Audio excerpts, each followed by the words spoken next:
felons and domestic abusers. It's allowing the sale of forced reset trigger devices without a background check. These are devices that effectively convert regular firearms into machine guns, which I fear will only make mass shootings in the United States more numerous and deadly. More than 1,500 individuals involved in the January 6th attack on the Capitol were pardoned or granted commutations of sentences.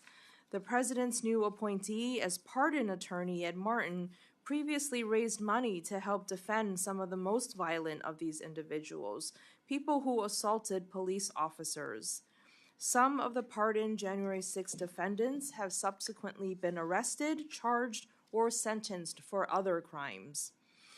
Under this president, the U.S. has accepted a luxury jetliner from Qatar, very likely in violation of the emoluments clause of the Constitution. This president has also issued a series of illegal and unconstitutional executive orders, several of which are being challenged in courts right now. Presidential actions in recent months have also directed highly political and targeted investigations against law firms and individuals, including Miles Taylor, a former staffer for the House Appropriations Committee's Republican majority. Meanwhile, the administration has weakened law enforcement against political corruption by gutting the department's public integrity section, which fairly investigates and prosecutes corruption by government officials.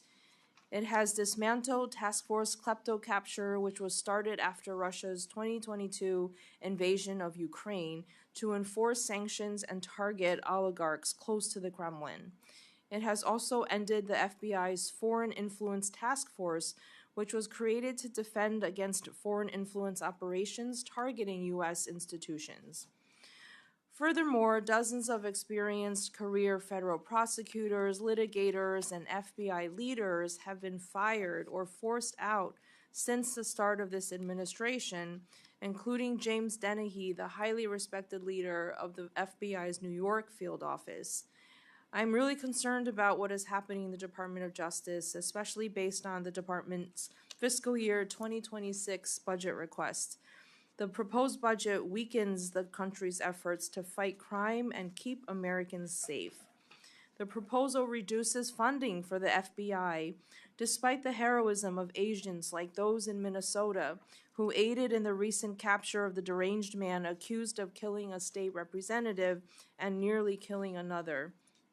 It slashes funding to fight the trafficking of fentanyl and other dangerous illegal drugs by reducing the budget of the DEA, cutting the high-intensity drug trafficking areas program by more than a third, and by completely eliminating the dedicated funding for the Organized Crime Drug Enforcement Task Force's program.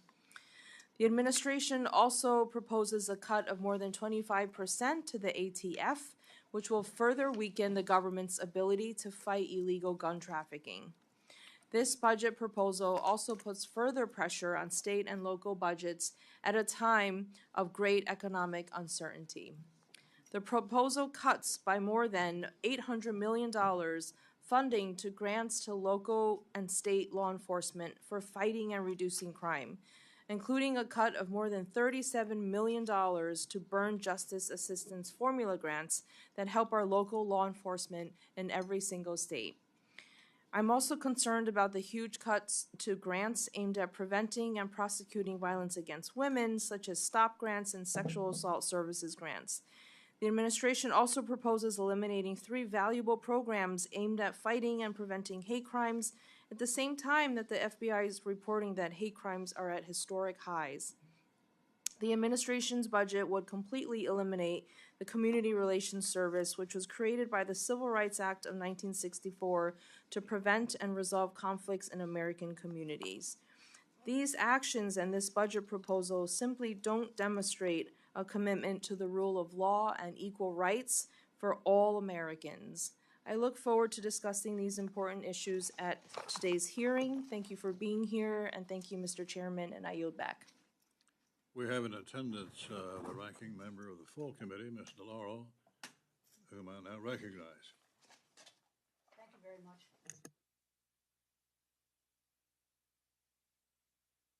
Thank you, Mr. Chairman, and I want to thank you and Ranking Member Meng for holding this budget hearing. And also want to say a thank you to our witness, Attorney General Bondi, for appearing before the subcommittee today. Welcome to the House of Representatives. A well-functioning, well-funded, well-led Department of Justice is critical to the safety and the security of the American people. And the Department of Justice's employees are dedicated public servants who work diligently and often in dangerous settings to keep criminals off the streets. But unfortunately, the Department of Justice under your leadership has become a tool of political retaliation and the front door for criminals seeking to curry favors and pardons. As I told Director Patel last month, pressure from the White House to investigate the president's opponents or to quash investigations of his allies threaten the department's credibility and the very foundations and the foundation on which this nation stands, and that is the rule of law. The Attorney General must shield the rule of law from political pressure, not act as an instrument for implementing the president's political hit list. Attorney General Bondi, the Department of Justice is not the president's personal law firm. Loyalty or disloyalty toward the president or even the president's agenda is not a valid measure of the performance of your employees nor of the appropriateness of a particular criminal investigation. President Trump is more focused on revenge, retaliation, and retribution rather than lowering high price for everyday essentials, and the American people are bearing those costs. The American people expected President Trump to address the high cost of living, but the president is not laser-focused on the cost of living crisis. He is actually making it worse. Instead, he put billionaires like Elon Musk in charge of our government, and they are attacking civil servants who are not loyal to him, but to the Constitution and to the rule of law, and they are stealing programs, the funding for the programs that keep America's communities safe. This administration is deliberately undermining agencies that protect the American people. Over $4.5 billion in the Department of Justice grant, those funds, including COPS grants, the Office of Violence Against Women grants, that's been unlawfully frozen, stolen from the communities that are counting on this funding to improve their own law enforcement capabilities. This funding supports re-entry initiatives, violence prevention. It helps prevent hate crimes, provides services for crime victims, and supports underserved communities. Stealing this funding makes the American people less safe, more likely to become victims of crime. Freezing this money is an illegal impoundment. There is no lawful authority to unilaterally impound, or in my words, steals. You can continue to say there is inherent authority. You can say it over and over and over again, but it is not true. And we're going to correct it over and over and over again. And how many times can the courts and the Government Accountability Office tell you so? Your department is responsible for upholding the law. You must unfreeze grant money appropriated by the Congress or be in violation of the law. Moving to the next fiscal year, I'm eager to learn about how the Department of Justice will continue to fulfill its mission with a proposed budget that significantly cuts our nation's law enforcement agencies, key offices, and grant programs. The President's proposed budget would impair and defund the core law enforcement agencies that keep our communities safe. In essence, you are defunding law enforcement. It slashes funding for the FBI, the Drug Enforcement Administration, the Bureau of Alcohol, Tobacco, Firearms, and Explosives, limiting federal efforts to help our state and our local enforcement combat gun violence, drug trafficking, and organized crime. The budget also targets DOJ's foundational legal divisions, cutting funding for civil rights enforcement, environmental protection, and even, yes, national security. It takes an axe to grant programs and other programs that support domestic violence survivors and local police departments. It dismantles DOJ's tax division, which will only make it easier for prominent tax cheats to avoid prosecution, further increasing the burden on honest taxpayers who pay what they owe. They pay what they owe. Our largest corporations do not. And why on earth does your budget slash the Department of Justice's Office of the Inspector General by 30%? Does this administration want to eliminate waste, fraud, and abuse or not? Our government's Inspector General are absolutely critical, nonpartisan offices that help Congress and the American people eliminate and prevent fraud and corruption. This administration has directly undermined and even removed over a dozen of these offices across our government. Waste, fraud, and abuse are not the targets of President Trump's White House. They are the primary objectives. This budget does not put the safety and security of the American people first. It puts white-collar criminals, drug traffickers, and violent offenders first, while eviscerating your department's ability to stop them.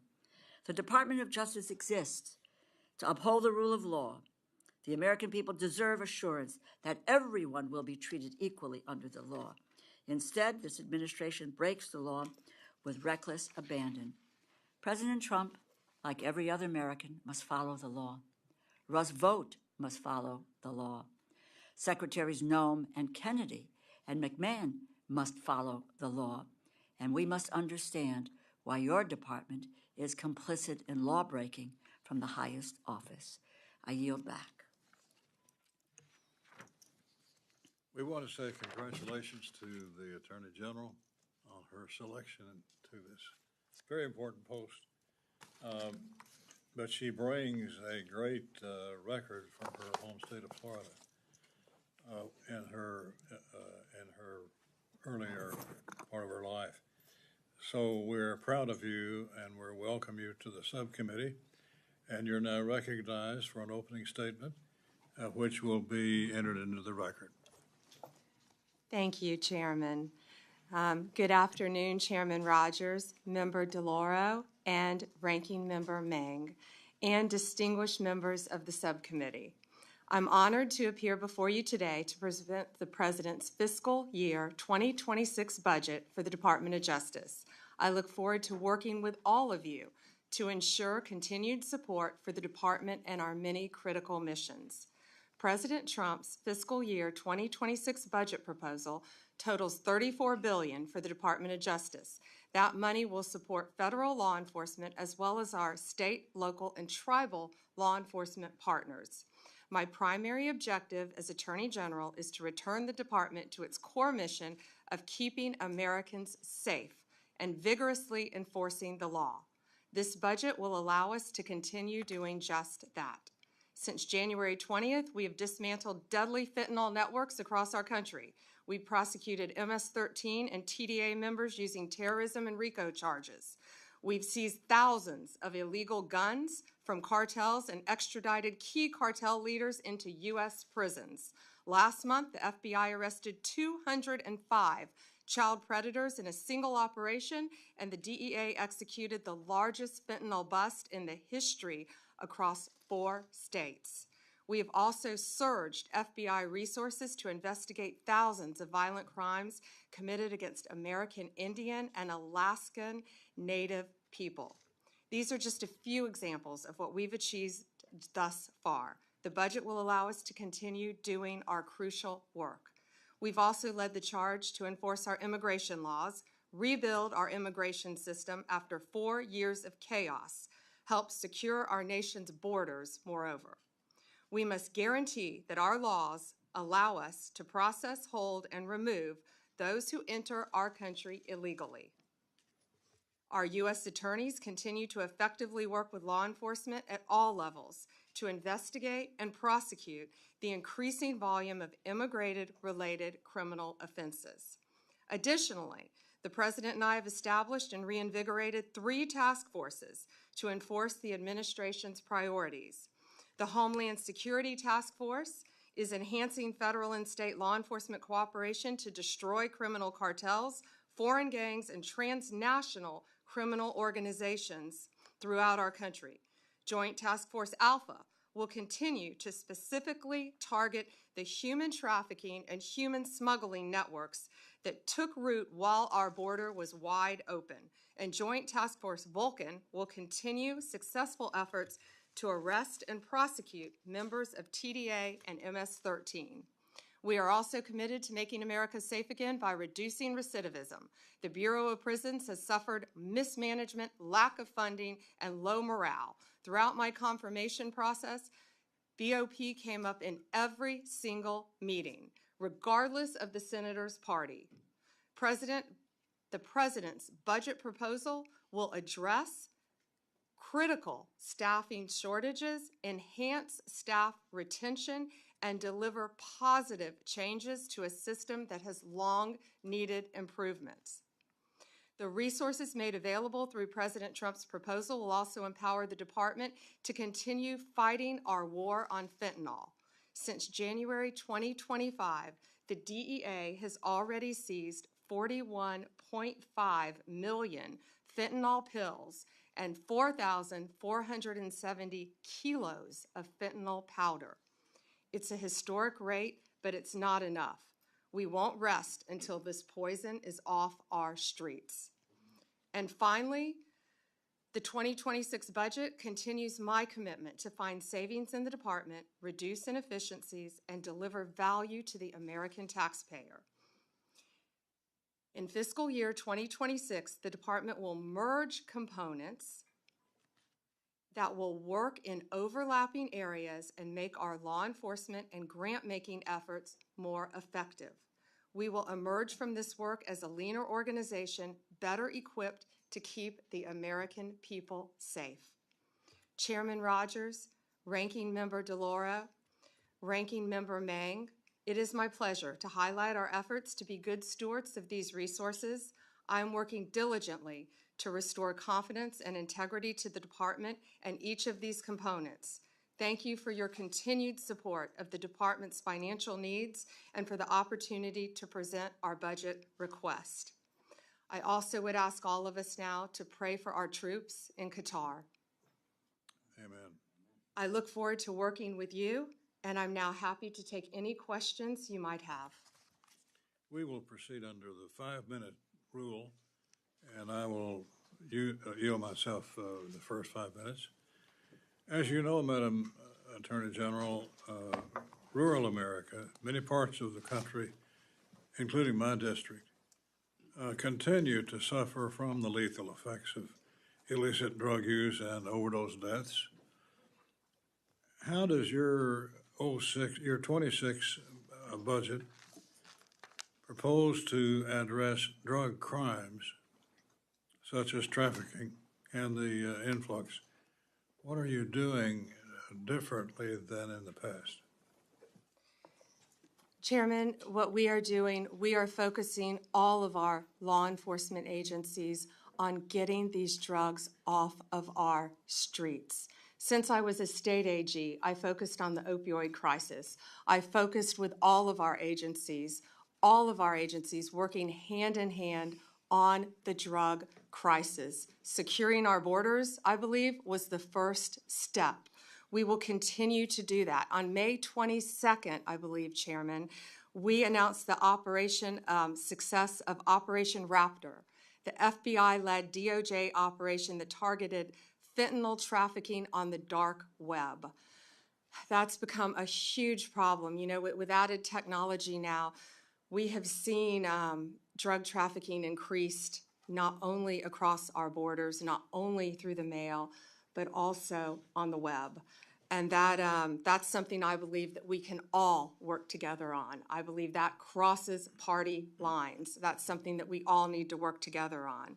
We've seized 144 kilos of fentanyl, 180 firearms, and over $200 million in currency and digital assets working with 9 international partners and arresting 270 drug traffickers across 4 continents.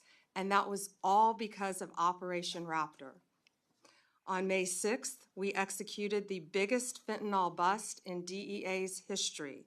We dismantled a Sinaloa cartel that trafficked across 5 states: New Mexico, Arizona, Utah, Oregon, and Nevada.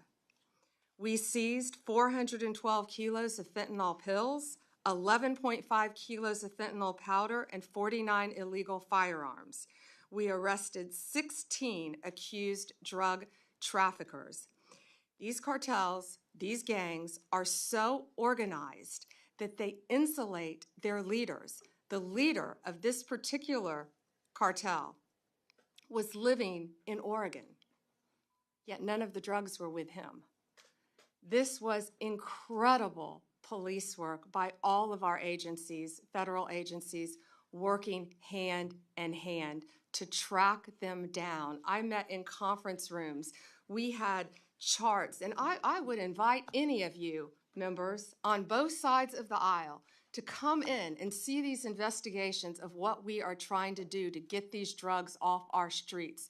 They are so complex, they are so complicated, and what our law enforcement have been doing is really second to none, and I am so proud. They are some of the bravest in the world, and I am so proud at what they have been doing, working with all of our state and local partners to eradicate these drugs. My point of that was in Oregon, was the leader of this particular Sinaloa gang.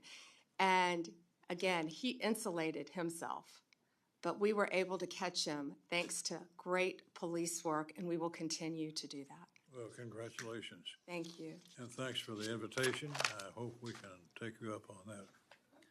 During his hearing before us, FBI Director Patel indicated a lot of precursor chemicals that originate in China are now going to terrorist organizations that reroute the precursors into our country through the northern border. What can you say about that?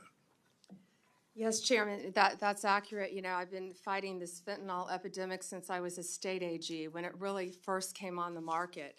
Ironically, I was recently in Poland at a security conference with all of my counterparts around the world, and I will never forget something they said to me. My counterpart in Poland said, fentanyl isn't here yet, because they protect their borders. And yes, the northern border is now a great concern to all of us, I would think to everyone on this committee. And yeah, that's a great concern, but we will continue to do that. We are fighting to protect those precursors from coming in, as we know. And you know, what they keep doing is they're changing the precursors. And they continue to change them, and they continue to send them through Mexico, through Canada, on ships, through our ports of entry, into our country. But that's something we have to all work together on to stop. I went to our DEA lab. I met with our DEA. It only takes, it looks like almost 2 grains of salt. I had them put sodium chloride in a little bottle so I could show people. That's what it takes to kill you. And that's what our kids are taking. They don't realize that it is mixed in, they think they're buying a Xanax, an Adderall, I can't say this enough, an oxycodone pill. They think they are buying something else, and this junk is being laced, this poison, into these pills throughout our country. And that's something I feel like we can all work together on to try to stop. But yes, that was, a very long answer to yes, it's coming in through our northern border, but we are doing everything we can to secure that. We are working with Homeland Security very closely, and they're doing an incredible job on that as well, Chairman. Ms. Main. Madam Attorney General, I wanted to ask about a topic that's of great importance to many Americans and especially my constituents, which is about hate crimes. I'm really troubled that your budget proposes to end the grant programs that may help prevent some of these hate crimes. As you may know, I was the author of one of these programs, the Community-Based Approaches to Advancing Justice program, which was created in fiscal year 2022.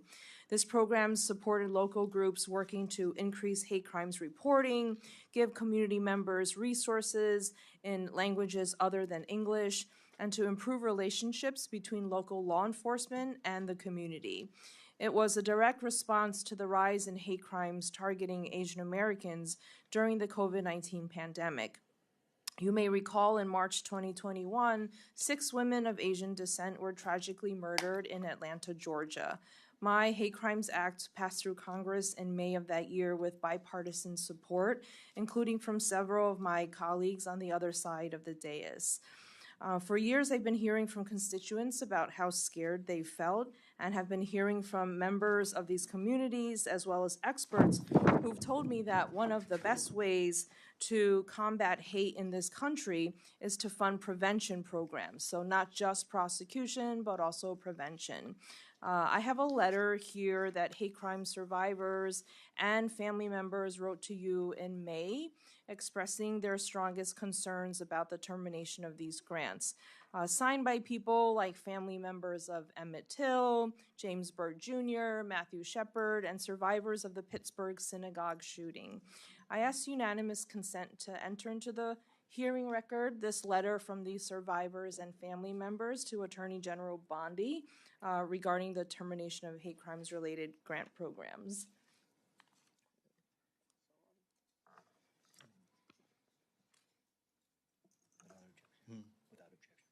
Oh, yes, without objection. Thank you, Chairman.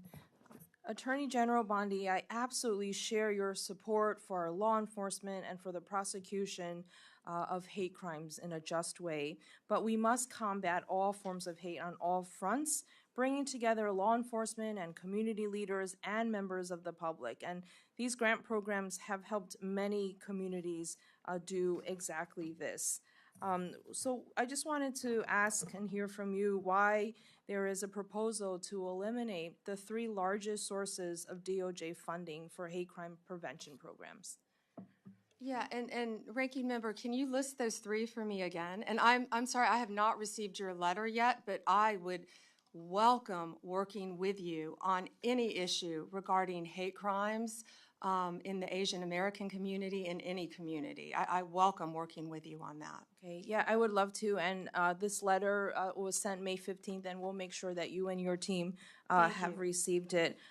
So the programs, one of them, for example, is named the Community-Based Approaches to Advancing Justice. 3 programs have been cut, and one of these programs literally help support our law enforcement departments locally, like our NYPD, to train and respond to hate crimes.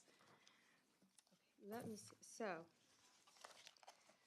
we have 5,800 grants, Chairman, that come, Ranking Member, excuse me, that come through my office. 365 have been cut so far. That's approximately 6%. What I will tell you is we have turned back on 13 of those so far because people have reached out to me.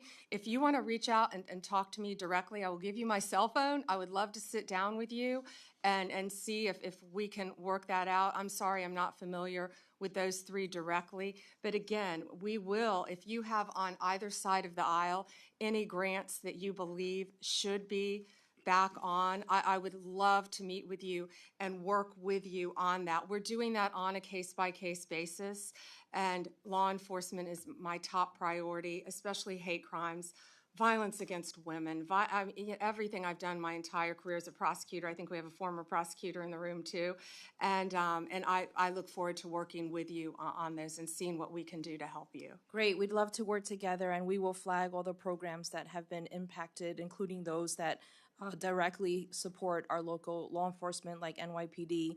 And just to be more specific, the 3 programs mentioned are Community-Based Approaches, Jabara Hire, No Hate, and Shepard Byrd. No Hate, Shepard Byrd.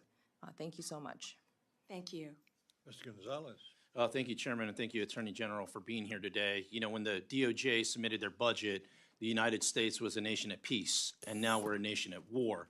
So my questions are going to be focused on national security. How many Iranian sleeper cells do we suspect are in the United States? Congressman, I can't talk about that in this setting, but what I can tell you is I know Homeland Security, I know the FBI. They are focusing on doing everything we can to keep our nation safe, and they will continue to do that. Yeah, it's a frightening time in which we live right now, but President Trump is committed to keeping all Americans safe, and we look forward to working with you on that. Great, thank you. How many active cases of threats to the homeland does DOJ currently have open as of today? Countless. I can't talk about those in this setting either. Obviously, anything pending regarding national security issues. But there is not a day that goes by that we don't discuss the issues that you just brought up with me at the Department of Justice. But I also know that our counterparts at DOD, HSI, the State Department, and all of our agencies are working together to make America safe and, in turn, keep our world safe. This is very much on my mind. I spent 20 years in the military. I spent 5 years in Iraq and Afghanistan. These aren't, of course, these aren't dots on a board. And, not only American lives abroad, what we saw today, are at risk, but it's also American lives here at home. And I don't want us looking back and going, what if? I want us to, as much as we can, get ahead of it, to give you the resources, the instruments that you need to go out and make sure that we're preventing things from happening, not waiting until after the fact. There was a report, of over 1,500 Iranian nationals that have entered the country illegally over the last several years. Do we know out of those over 1,500 how many of those have been convicted of a crime? Yeah, I don't have the number of the conviction, but it's well over 1,000 have entered. Yes, I don't know if it's quite up to 1,500, but yes, it's well over 1,000 have entered our country. And I can tell you we are on high alert, and everyone is looking at that very closely. Just some things just don't line up as far as us. I see the world is on fire now more than ever before, right? Once again, when this budget was submitted, we were a nation at peace, and now things have changed. I look at this, I see law enforcement and national security has a reduction of $645 million, over 1,500 positions. The notes I have, the FBI will implement cost-saving measures. The largest decreases will be in criminal, cyber, response and service branches, and national security branches. FBI's criminal investigation, cyber, and international operations will reduce resources and support various investigations and partnerships. Additionally, the counterintelligence, counterterrorism, threat screening, and weapons of mass destruction programs experience reductions. I mention those things because those, in my eyes, those are the programs that we need more resources to, more manpower to. And not everything's about money. I mean, you alluded to this. A lot of times it's about being more efficient with the things that you're doing. I'd love to hear your thoughts on some of the way we're looking to get ahead of any problem sets. Thank you, and we can do more with less. Of course, you can always do more with more, but we're doing more with less. We're prioritizing, we're refocusing, and the budget request supports $7.5 billion for national security. Also, that's why it's very important, I believe, for all of you to support Big Beautiful Bill. The One Big Beautiful Bill gives us a lot of additional funding at the Department of Justice to carry out our mission. The Senate version gives us $11.82 billion. Currently, the House version gives us $3.3 billion. Hopefully, they will come to a compromise in there, but that's where it will truly help Department of Justice combat all of the issues that you brought up and many others. And thank you for your service to our country, especially now. I didn't realize that you had served in Iraq. Thank you. Yeah, no, of course, and thank you for saying that. I mean, resources matter, and the Big Beautiful Bill, we look forward to getting that to the President's desk as soon as possible, once again, to give you the resources and the tools you need to get ahead of these problems that we see so clearly coming through. I represent nearly half of the southern border. The border is on my mind quite a bit. One of the questions I have, I focus a lot on convicted criminal illegal aliens. Do we know how many illegal aliens have been convicted of a crime in the United States?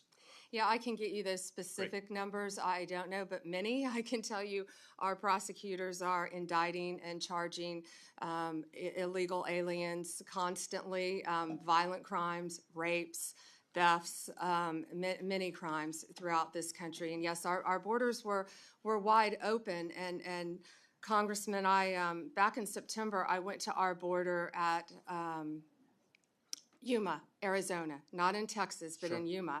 And at our border, what I saw firsthand, we saw IDs just dropped from every country you can imagine. El Salvador, Venezuela, China, every country you can imagine. And of course, I didn't see Iranian driver's license, but they are coming into our country. Yes, we know that's documented, but just walking into our country. And that's why Homeland Security, that's why ICE, that's why the FBI, that's why all of our agencies, DEA, ATF, are all working hand in hand to combat that and to keep Americans safe. And that is what President Trump is committed to doing. Thank you. Chairman, I yield back. Ms. DeLauro? Thank you very much, Mr. Chairman. Just a quick note before I get to my questions. Fentanyl seizures are down 30% compared to last year, and that data is coming from the Customs and Border Patrol, CBP. I don't make it up, but fentanyl seizures are down. At your confirmation hearing, you asserted that you will do everything in your power to prevent illegal gun runners in our country. Your budget request for the Bureau of Alcohol, Tobacco, Firearms, and Explosives, ATF, proposes a cut of 26% below the current level. How can you justify such a massive cut without inevitably weakening ATF's ability to help our state and local law enforcement fight illegal gun trafficking? How many ATF law enforcement officers and industry operations investigators do you anticipate will be lost to attrition as a result of this funding reduction you're proposing? So, I am a career prosecutor, and I believe in keeping America safe, making America safe. First, what we're doing is ATF is going to be brought over with DEA.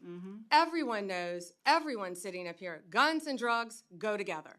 They go together. We're going to make it more efficient. What I will tell you will not be happening is ATF agents will not be knocking on the doors of legal gun owners in the middle of the night asking them about their guns. They're going to be out on the streets. If I can finish, they're going to be out on the streets. I have three No, minutes. you asked me a question. I did, and you asked me a question, and you haven't answered answer my it. question. So they're going to be out on the streets working You haven't hand in answered hand my with question. DEA You to haven't violate. answered. Mr. Chairman, I'd like an answer to my question. And the question is not being answered. How many ATF law enforcement officers and industry operations investigators do you anticipate will be lost to attrition as a result of the funding reduction you are proposing? You are proposing a 26% cut to ATF for fiscal year 2026, as well as a 4.4% cut to DEA. So you're going to merge the two agencies together, and then you're going to shortchange their resources, so neither one of them will be able to do the job that they have been designed to do. You've got a 34% cut to the high-intensity drug trafficking areas program, no dedicated money at all for the Organized Crime Drug Enforcement Task Force. So, my view, it's fair to say that the Trump administration proposal shortchanges federal efforts to stop illegal gun trafficking and federal efforts to stop the flow of dangerous illegal drugs like fentanyl. As I was attempting to answer your question very calmly, unlike you, Excuse me, Madam Attorney General. Answer yes or no. Tell me what the numbers are. I don't want to hear all of your filibuster about this. Go ahead, please. Tell us the numbers. So we are reorganizing. ATF agents want to be out on the street. Okay, working let me with answer the DEA question agents. for you. I'm going to answer it for you. Page. Mr. Chairman, you give me a certain amount of time, and I have a high respect for you, but I don't have to listen, nor do my colleagues have to listen to a filibuster when it's a simple question. But I have an answer to your question. It's page 146 of the department's fiscal year 2026 budget, and the performance summary explicitly says, and let me quote, ATF will eliminate 541 industry operation investigators, reducing ATF's capacity to regulate the firearms and explosive industries by approximately 40% in fiscal year 2026. ATF will perform fewer regulatory inspections. And the department's summary goes on to say, and let me quote, ATF anticipates a reduction of approximately 284 support personnel and 186 agents based on historical attrition patterns, and these personnel cuts will impact ATF across various functions, unquote. If the capacity to regulate firearms industry is reduced by 40%, if you are losing 186 ATF law enforcement agents, on top of that, it is clear the direction you are headed with this budget, and that's what it is, isn't it? The proposal will weaken our ability to stop gun trafficking, and it will greatly reduce ATF support for state and local law enforcement that helps them prevent and solve violent crimes. It's a bad proposal. Do you want to hear my answer in 3 seconds? You mentioned regulatory functions. We will not be having ATF agents go to the doors of gun owners in the middle of the night asking them about their guns, period. They will be out on the streets with DEA, guns and drugs. How many are together. gone? It will be attrition. We are not firing agents. They will be working. How many have DEA. taken attrition? Can I tell you that they all want to be on the streets? They want to be doing their jobs. They want to be. But you're getting them off the streets. They want you're getting to. Them We're off the putting streets. them on the streets. And they want to be working with DEA. You are getting them off the will be streets. There is no efficient. clear. And Mr. We will Chairman, be I yield back my efficient. time. I yield back my time. Let's get some answers here.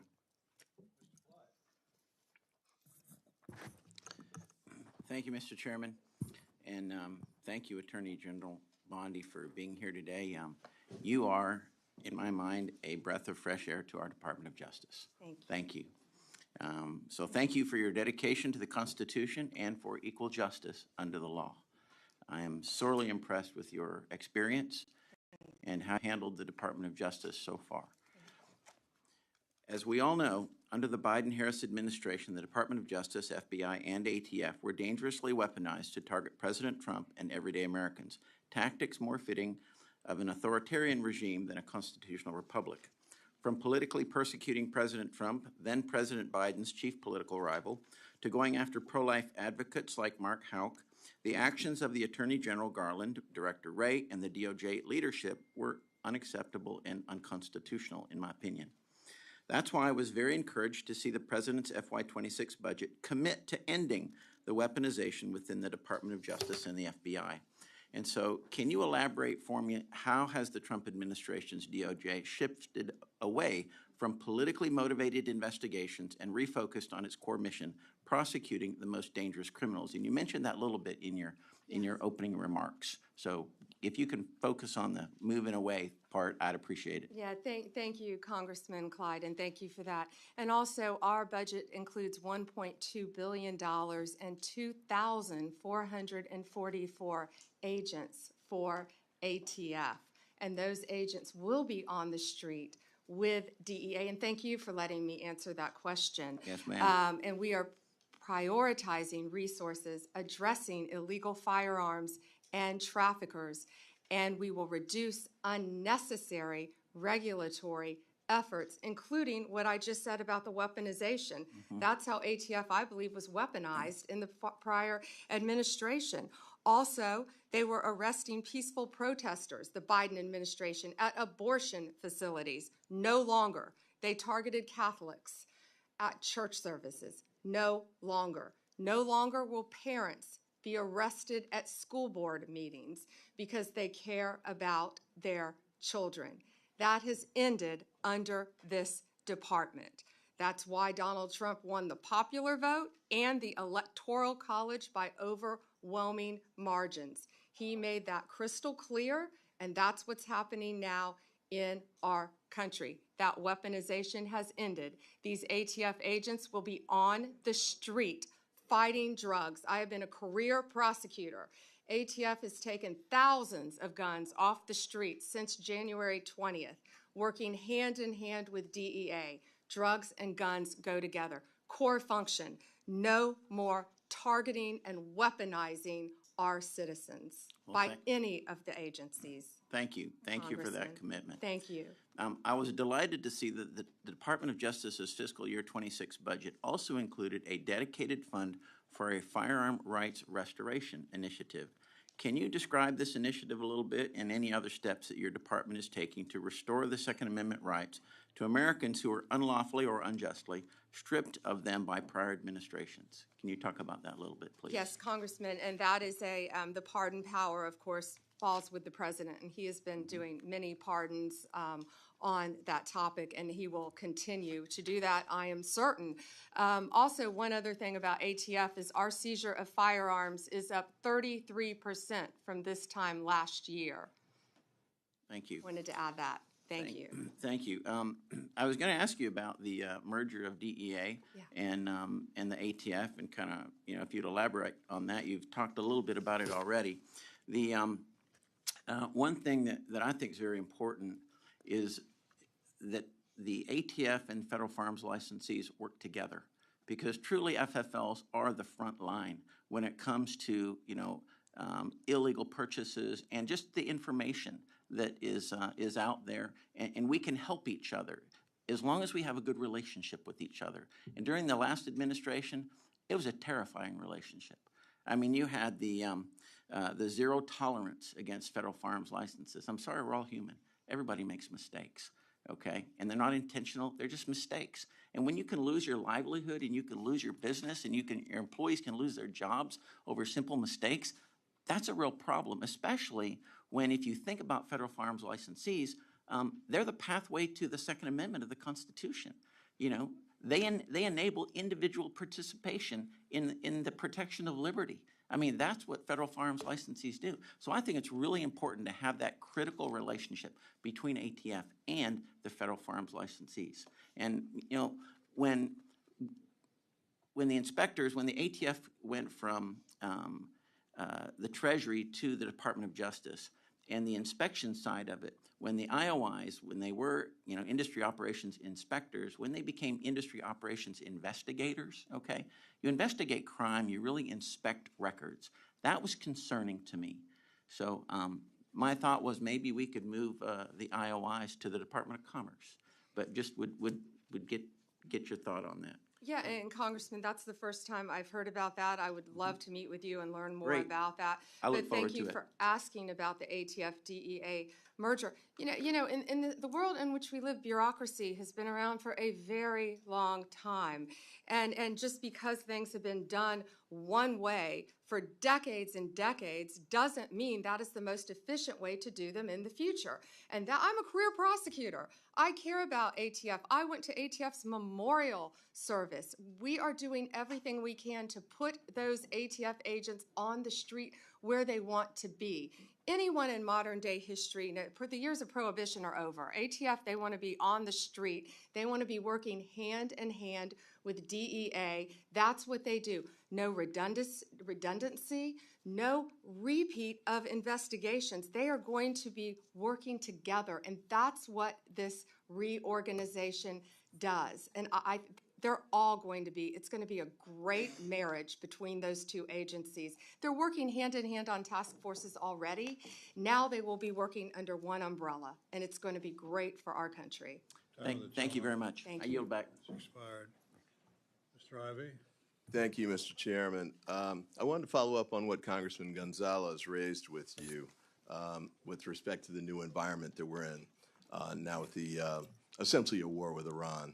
A few weeks ago, your FBI director sat in the same chair and said that he thought in the budget that's been proposed, they're about $11.2 billion short. He wanted an additional 1,100 positions that were lost to attrition, and 1,300 he wanted to have filled. That's before the scenario with Iran. Now, I know you submitted the budget already and you want to stick with it, but please take another look. This is a new environment. I think the points that the congressman raised are very valid with respect to the issue of sleeper cells and threats domestically here. taking FBI agents off the street now is there isn't a worse possible time you could do it. So please reconsider that and move in a different direction on that, because we need more of them on the street, not fewer. Ms. DeLauro was raising issues with respect to your budget, the IOI cuts and the 86 agents that are going to be cut too. And the concern I have on that front, I know you're saying they want to be on the street, but they're ATF agents that do things that aren't on the street. So like, for example, the Nibbin work where they match the cartridges to the guns is critical. And I'm very concerned that some of the cuts you're going to make are going to impact that. And the Nibbin pieces are critical for state and local law enforcement. It's like you used to be, because a lot of them don't have the resources to track it down. And the information that they can get, they can turn it around in 48 hours. So the man who attempted to assassinate now President Trump, the connection that was made was through this apparatus, this approach. The same thing with the Minnesota assassin. So that's an area where we can't afford to have those kind of cuts, I don't think, at this time. And the performance of fewer regulatory inspections. I had gun dealers in my district who needed those inspections to take place. And important findings have been made, certainly with respect to tracking crime guns and cracking down on gun dealers who are working illicitly. I'm not saying they all do. I mean, many of them operate in the right way, but the only way to track it down is through inspections that have to be aggressive. And by the way, even under the current regime or the previous regime, I think some of them didn't get inspections for maybe every 10 years or so. So it wasn't like it's a constant harassment piece. But I've got some folks here in the corner of the hearing room who are from my district. Moms Demand Action, DMV Mothers Like Me, Women's Missionary Society. I met with them a few weeks ago, and the concern was the issue of gun violence on our streets and the desire to make sure that the federal presence continues to push hard to make sure we close those cases. You're reducing resources, you're reducing the number of agents, as Mr. Patel said. That's moving in the opposite direction. What response would you give to them with respect to the steps that you're taking to make sure not only that we stay safe, but we get even safer and do even more to get violent offenders off the street and get the guns off the street before the violent offenders get them? So first, Congressman Ivey, you're a former prosecutor, and I'm smiling because I could see that in some of your questions. Thank you for those questions. I'm going to try to answer them all in order of how you ask them. You ask about the FBI, our budget, and Director Patel clarified that in front of the Senate, I think, and our budget includes $10.1 billion, 12,926 agents for the FBI. I think clarification would be gentle. It was a complete flip-flop on what he said when he was here. He was asked 3 times by Ms. DeLauro just to make sure that he was right about what he had said when he was testifying. They prioritize realignment of personnel to the field to carry out national security, which you just talked about, intelligence, criminal law enforcement, and criminal justice missions. Can I do this? Can I just keep? I only have 34 seconds to answer you, I've got and I really want to questions answer. for you, and I'd love You're to get. asking 3 questions, and you haven't let me answer one. I'd love to get your answers in writing. Quick questions. Nibbin. When you were the Attorney General in Florida, Chairman, can I answer the question? You offered after the Parkland shooting. I believe this is my time under the rules, and I had. Stop the clock. Can we stop the clock? Stop the clock at a different. Mr. Chairman, what I just said was, if you could submit your answers in writing, that would be great. I don't think I've made any kind of statement that's been accusatory with respect to her or her professional reputation. There's been no attack on her. These were just questions that were asked. I'm seeking the answers in writing, which would be great. But I have a couple others that I'd like to ask too, and we'll do them on. No, it hasn't. You cut me off when there were 30 seconds left. Yeah. So, well, that's true too. A couple of you all went over like a minute and a half. Over almost 2 minutes. I just would like my 30 seconds back. And then if she can submit answers in writing, that'll be fine. But, but I want to get these questions in while she's here. I want to ask the questions and she can submit the answers. This is my 5 minutes. I get to do it the way I want to do it, under the committee rules and under the House rules. These are my 5 minutes. And as I said, I have not been disrespectful to this witness. I have not. Or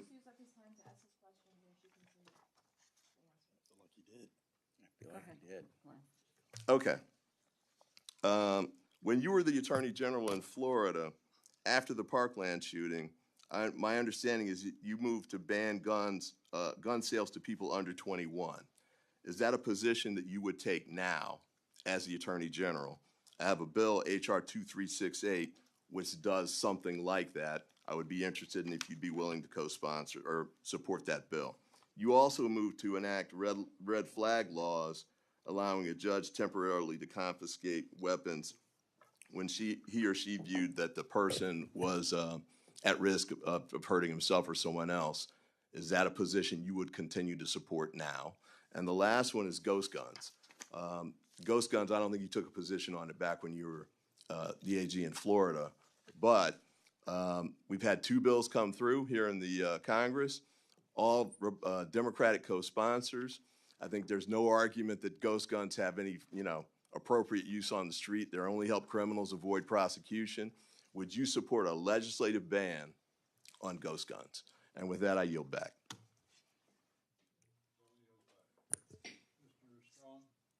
Thank you, Chairman Rogers, Ranking Member Ming, for having this hearing today. I'd also like to thank the subcommittee staff for their hard work. Attorney General Bondi, thank you for being here today. I commend you for your efforts to prioritize President Trump's America First agenda and commitment to making America safe again. As you know, I represent Alabama's 5th Congressional District, which includes Huntsville and Redstone Arsenal. I'm especially supportive of the FBI Director Patel's plan for the continued movement of FBI personnel to North Alabama. My district has repeatedly answered the call to support our law enforcement agencies with a second-to-none workforce, cutting-edge facilities, and room for growth. Attorney General Bondi, do you support the FBI's plan to move additional personnel and programs to Redstone Arsenal and out of the Beltway? Thank you, Congressman, for your question. And yes, we are moving 500 additional personnel from D.C. to Alabama, to Redstone. Redstone is a state-of-the-art facility. It will enhance everything we do, training for FBI, training for other employees, and Huntsville provides the most cost-effective location with a distinct partnership opportunities, and we support all of that that's happening, and I look forward to visiting it one day. Could I have a couple minutes to answer a couple of your fellow congressman's questions? Thank you. He asked me about NIBN, and yet he didn't want to hear my answer. NIBN means National Integrated Ballistics Enforcement Network. I'm very aware of that. We are not cutting that. ATF's receiving $66 million. It's an important program. And I know he would not intentionally attempt to mislead anyone by saying that I'm trying to cut that, but that's not being cut. I'm a career prosecutor. I've used that. I'm sure he's used it as a prosecutor. It's an important program that provides critical support to 7,200 state and local partners we work with. It's a key element to combat violent crime and firearms. So I am a huge supporter of NIBN, and we will continue to do that. You asked me to talk to moms. I will always speak to moms in my office, in any environment. Yes, and I lived the Parkland shooting. I still talk to and meet with all of those families, both Democrat and Republican alike. I will continue to do that as a career prosecutor. Speaking of moms, I'm sure you met with Patty Morrill, Patty Moran. She is the mom of a murdered woman in your district. I'm sure you met with her. I'm sure he met with Tammy Nobles, Kayla Hamilton.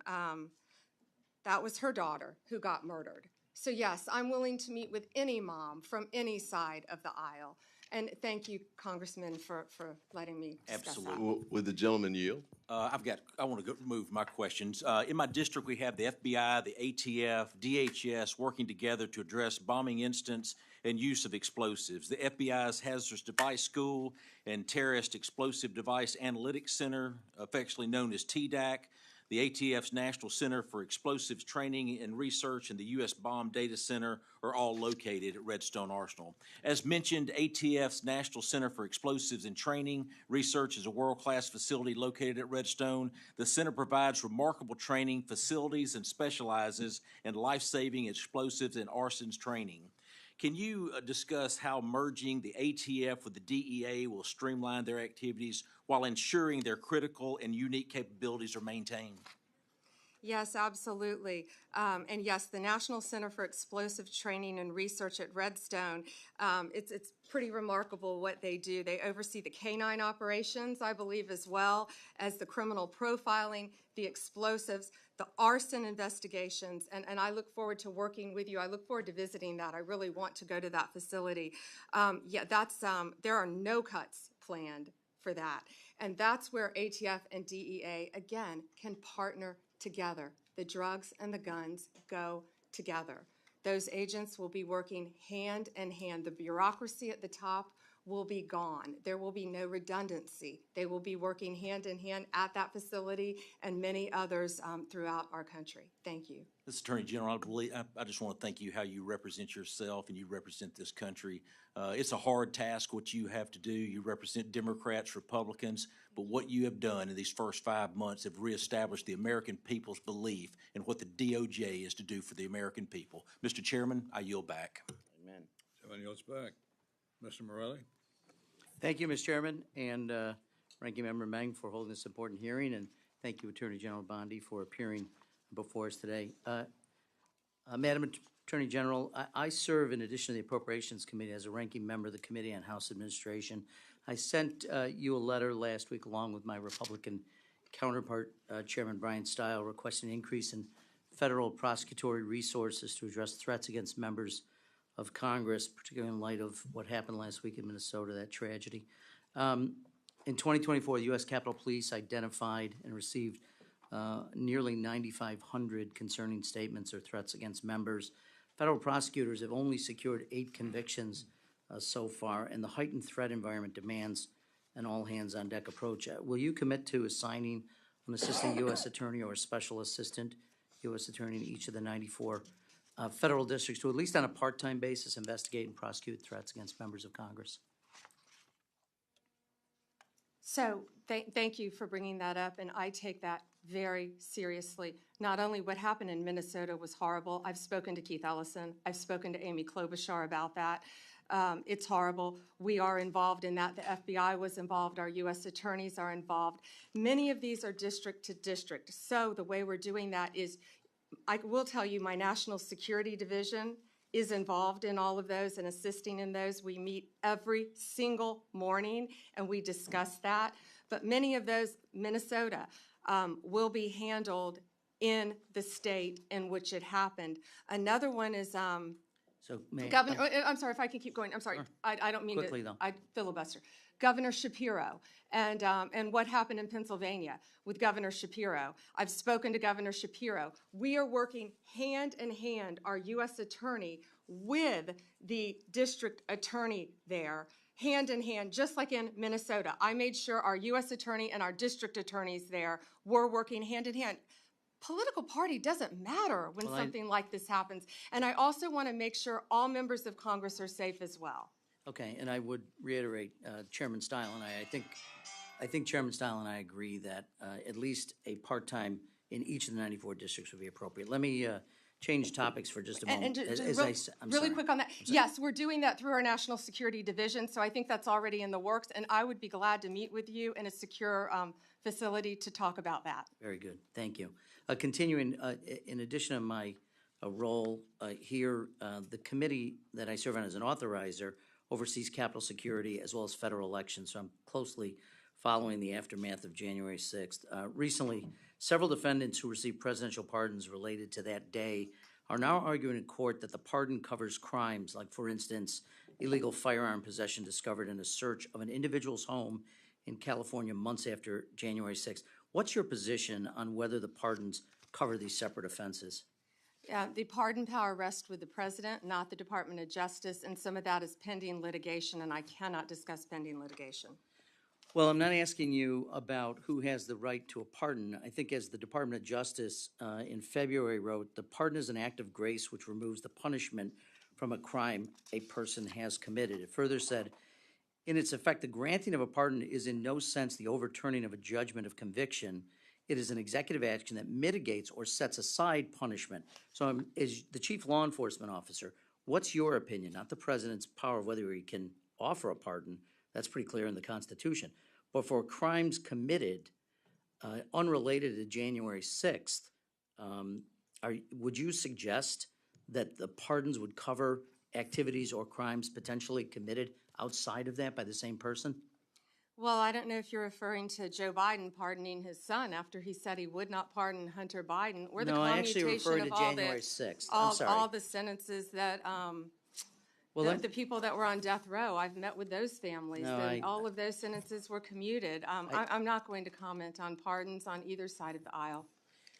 So, well, I'm not asking about either side. I'm asking, you're the chief law enforcement officer in the United States. You have a responsibility directly, you sworn oath to the Constitution, not the president. Want to know what your views are on the extent to which pardons cover potential crimes committed by individuals who have been pardoned but unrelated to January 6th. Do you mean the ones that were done by the auto pen? I'm not going to discuss anything that Mr. could Chairman, be or not be I pending litigation. respectfully, you know, Ms. DeLauro accused you of filibustering. I think that's the height of filibustering. This is a serious, serious topic, and for you to suggest that you don't have an opinion or to divert to other things that have nothing to do with January 6 pardons, I think is frankly demeaning to your responsibilities and your job. With that, I'll yield back.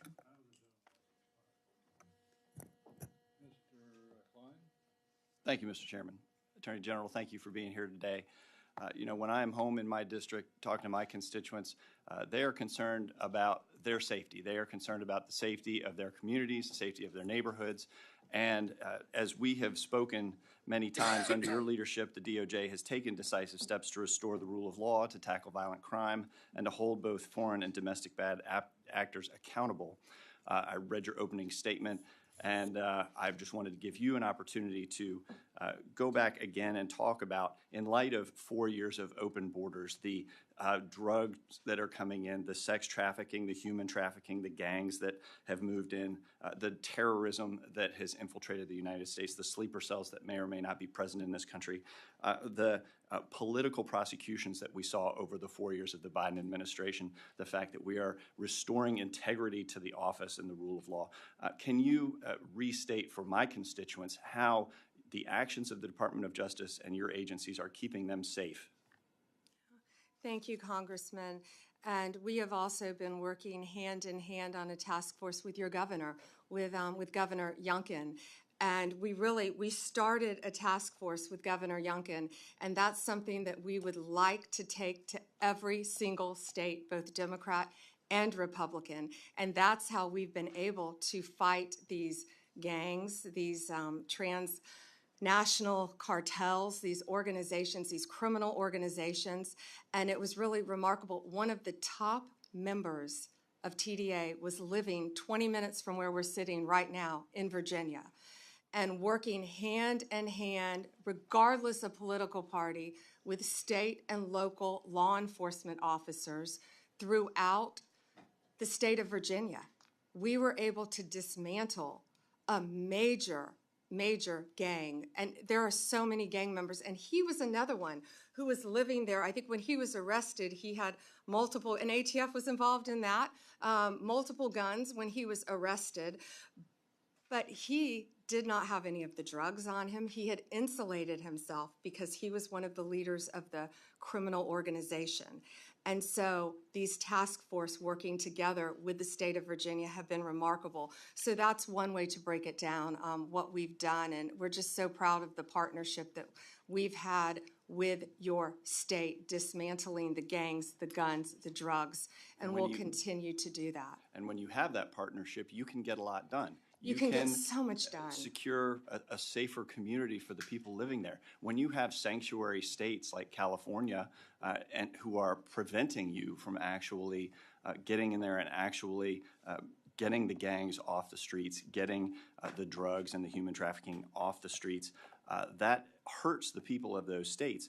You know, when the streets of Los Angeles descended into scenes more fitting of a failed state than a major American city, mobs setting fire to police cruisers and looting entire city blocks, videos online showing American flags being burned and the flags of foreign nations being flown, some carried by rioters proudly waving them through smoke-filled streets. The Department of Homeland Security has revealed new data saying that ICE law enforcement is now facing a 500% increase in assaults while carrying out enforcement operations. Can you describe what actions you've taken to hold these sanctuary jurisdictions accountable? And I have a couple questions after that. Yeah, thank you. To California specifically, and we have made it very clear. If you spit, I believe it was an ICE officer, someone spit on him, we charge them federally. We will charge you if you spit on a law enforcement officer. If you loot under the Hobbs Act, that is a robbery, and we will charge you with robbery. We are going after the maximum penalty federally for anyone who touches a federal agent, and we are also going to protect our state and local law enforcement agencies and officers. The men and women every day around this country, whether it's a blue or red or purple state, are out there fighting crime. That's what they care about. They care about keeping every single one of us safe. That's what they're doing. They care about preventing drug abuse, drug overdoses throughout this country. And they jeopardize their lives every single day to keep us safe. And we are going to do everything in our power to fight for them. Do you think that these sanctuary jurisdictions, these cities or states, should be receiving law enforcement grants if they refuse to uphold the law? That's pending litigation, Congressman, and I can't discuss that right now. I think the answer should be no, but I'll leave that to the judges and to this committee to decide. Thank you. Time of the gentleman has expired. Mrs. Dean. Thank you, Chairman. Thank you, Ranking Member. Thank you, Ranking Member. Thank you, and welcome, Attorney General Bondi. I just wonder, sincerely wonder, do you hear how hollow your last words sound in light of the pardon of all of the January 6th people, day one of this administration? I believe you're sincere. You want to protect law enforcement, but your principal, the president, pardoned every single one on January 6th. It rings hollow when you say these words, that if you spit on a police officer, we're going to go after you. Talk to my friends who are Capitol Police officers who were here, 5 of whom are no longer here. They are dead. And this administration, and I guess I want to ask you, did you have any advice for the president when he came forward with the blanket pardon on January 20th? What advice did you offer the president? I am never going to talk about conversations, advice in any way. Were you asked I'm for never advice? going to talk about discussions I've had Because or have not had. you'll But I remember- can answer with the President of the United Yes or no? States. Did you give him any advice, yes or no? I am not going to discuss any conversations That's a that no. I have had with it. And You just put your words in own my word, mouth. I am but- not going to No, discuss. I'm going to reveal your own words. I am Just a not moment. going Please to stop. discuss Please stop. This conversations is my that I've time. had with the President of the United States. Attorney You asked General, me a question. I would like to reclaim and the you last asked 20 me to seconds. answer. I have asked to reclaim my time. Please put 20 seconds back on the clock. You have an extra 30. If the general, She answered and then answered it again and answered it again with a non-answer. I ask for your consideration if the of general putting time lady on. will let the witness answer the question, we will. She proceed. answered it by saying no. Okay. The 3 hallmarks of this administration are incompetence, corruption, and cruelty. I'm going to focus today on corruption. And in my mind, there are 2 types of corruption: personal, and then the other I'm going to call public, governmental. Attorney General, have you ever been registered as an agent of a foreign principal under the Foreign Agents Registration Act? I assume you're talking about when I represented the country of Qatar for a very short time. The Hold answer on. is no, Hold excuse on. me. No. For anti-human trafficking for the World Cup. Anti-human trafficking or for the no? World Cup. Attorney you can't General, put words in my mouth. No. You want to talk about incompetence? You're the one that Excuse said me. Joe Biden on PBS was competent. You had to retract those words. Mr. So don't Chairman, talk to me. Don't insult me publicly. this is so discourteous. This is so outside the committee's guidelines. Taking a personal shot at me while swiping at Biden, very strange and very unprofessional of you. The answer is yes or no, and the answer is yes. You were registered as a lobbyist for Qatar. Is that correct? Yes. Never mind, don't answer. Did you disclose that when you went before for the Senate for confirmation? Yes or no? No, it was not in your documents. The answer is no. President Trump. This was discussed at my confirmation hearings in detail. It was discussed, but you failed to bring up the conflict that you had. President Trump recently announced he'd accept that $400 million Qatar airplane because it was just prettier than the one he was flying around in. Is it true that you gave advice that this was legally permissible? Yes or no? I will not discuss any advice that my Office of Legal Counsel gives to the President of the United States on any matter. When you spoke before the Senate, you said you would ask for ethical advice. Did you recuse yourself from that issue? And talking about unprofessional, you say the President wanted a jet because it's pretty? Excuse Come me. on, this is a Senate, this is a He said it congressional himself. hearing. He said it himself. Let me go to April the 2nd. You're a part of this, the president has dabbled in meme coin. He had the DOJ disband the National Cryptocurrency Enforcement Team. His son recently launched the Executive Branch Club, a private club with $500,000 memberships here in D.C. Any of this seem like it might be a problem, might be profiteering from the office, and maybe you and your ethics team might be concerned about these conflicts of interest, your own and the president and his family? Yes or no? Any concerns? What I would be concerned about in Pennsylvania are all the child sex cases that we've prosecuted, all the CSAM cases that we've prosecuted. Did you hear in my question? Pennsylvania. I That's asked what the I would witness be to concerned actually about. answer questions that are asked. Congresswoman Dean. Chairman? Please let the witness answer the question. She didn't. And I would like to ask you one more question. You're not just complicit in this, you're actively helping and profiting.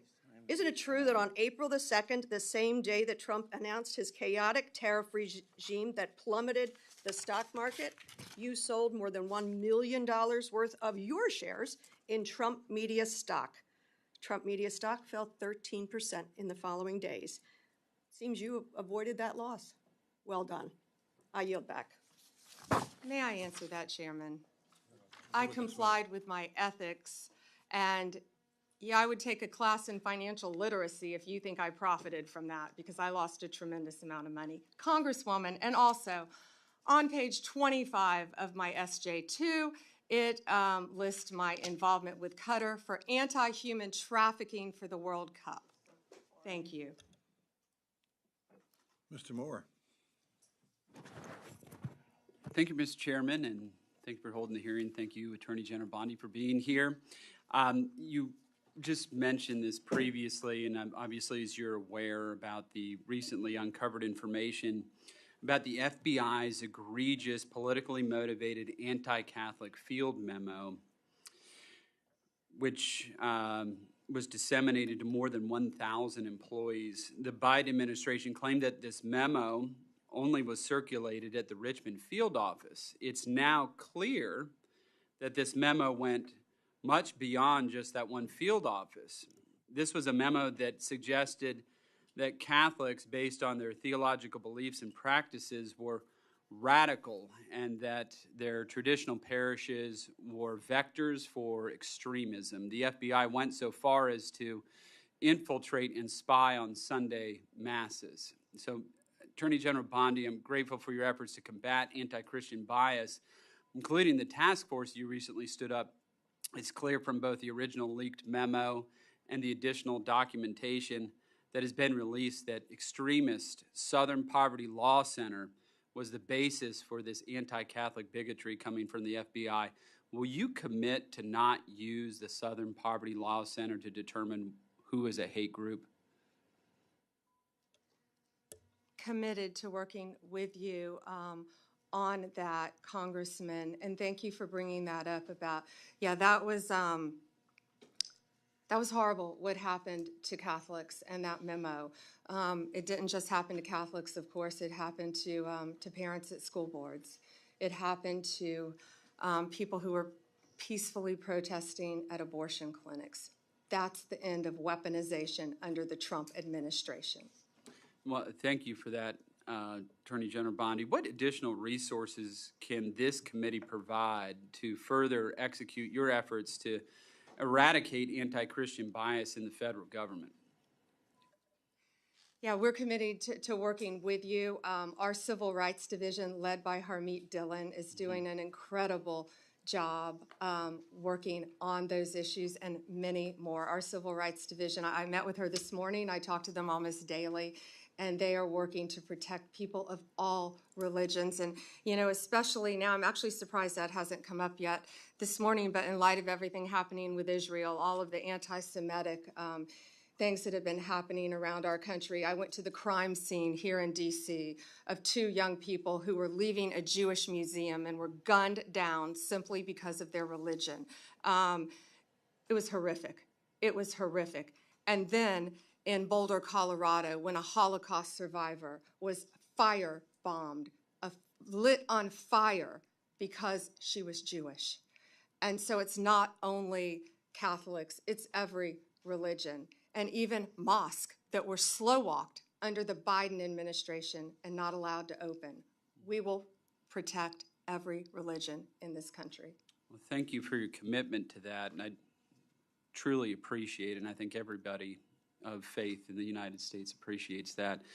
And I just want to switch gears real quick to just another topic. In 2022, the D.C. Metropolitan Police recovered the remains of 5 unborn children, apparently from a D.C.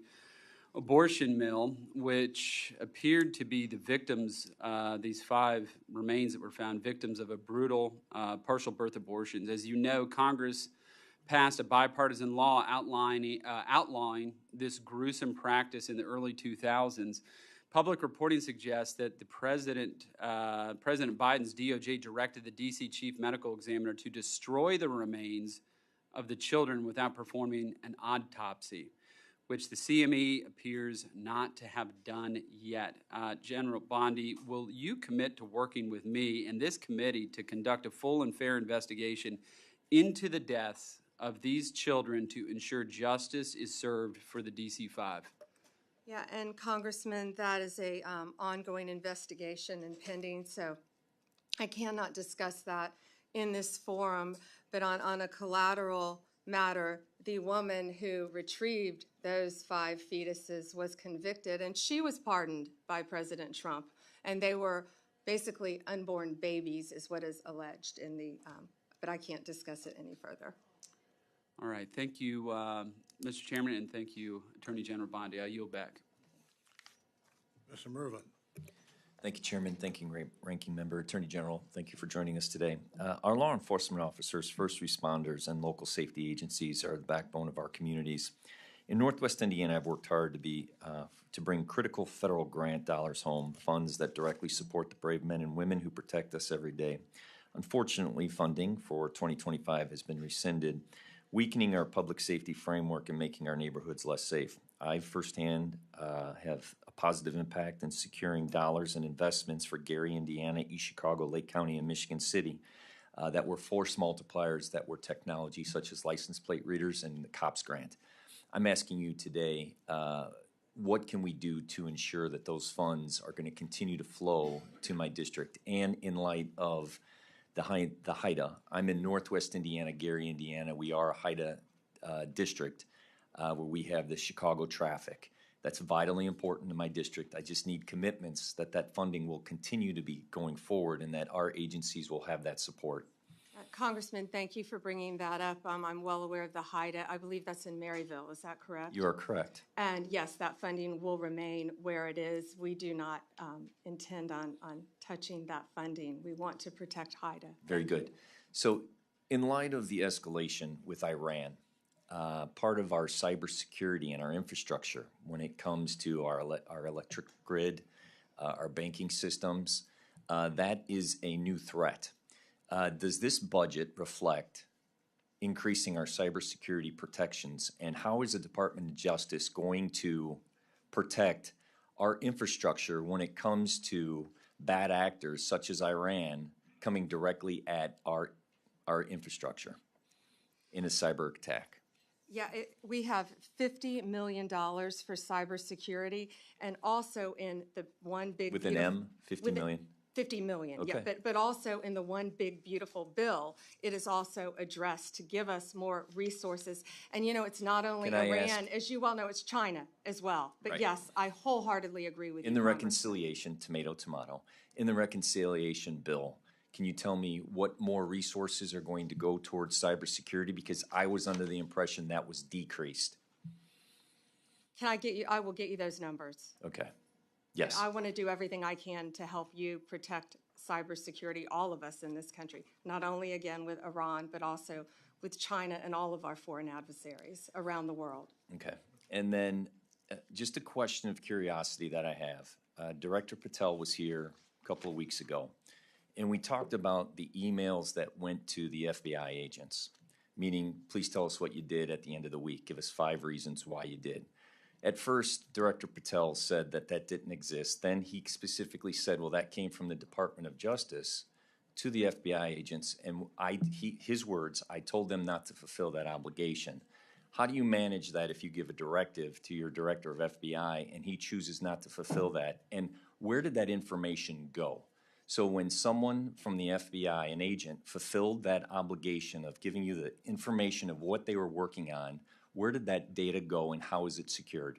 Yeah, and Congressman, I'd be happy to see who answered that, but I asked, when I learned about it, I asked that it be withdrawn, and it was, that email. When you learned about the email going to the FBI agents, you asked them to withdraw it. Who did you ask to have it withdrawn? My entire office, and it was. So it is unknown who sent that email? Well, it came from my office, but when I learned it went to the FBI, we asked that it be withdrawn. Where is the gap of my understanding? If it came from your office, you're telling me you didn't send it? I didn't realize it went to the FBI. That email went out. So- and the purpose of that email was to make sure, just so you know, it was to make sure that these people were sitting at their desk and working and alive, that there were people actually Okay, and responding. I It agree. could have been, I got up and got a cup of coffee. Sure. That So was without the going into purpose. that, the people that did answer it, where did that data go? I will find out and I will get you that information. And I only ask as a national security issue as Absolutely. they're working on sensitive issues. And I thank you for joining us, and I yield back my time. Thank you. Gentleman yields back. That concludes today's hearing. I want to thank our witness, Attorney General Bondi, for being here today. We would normally like to do another round of questions, but we don't have time. The gentle lady, the Attorney General, has meetings scheduled, I think, at 4 o'clock. Thank you. So we will not be able to do a second round because of that. Great to answer the question. So without objection, members may have 7 days to submit additional questions for the record. Subcommittee stands adjourned.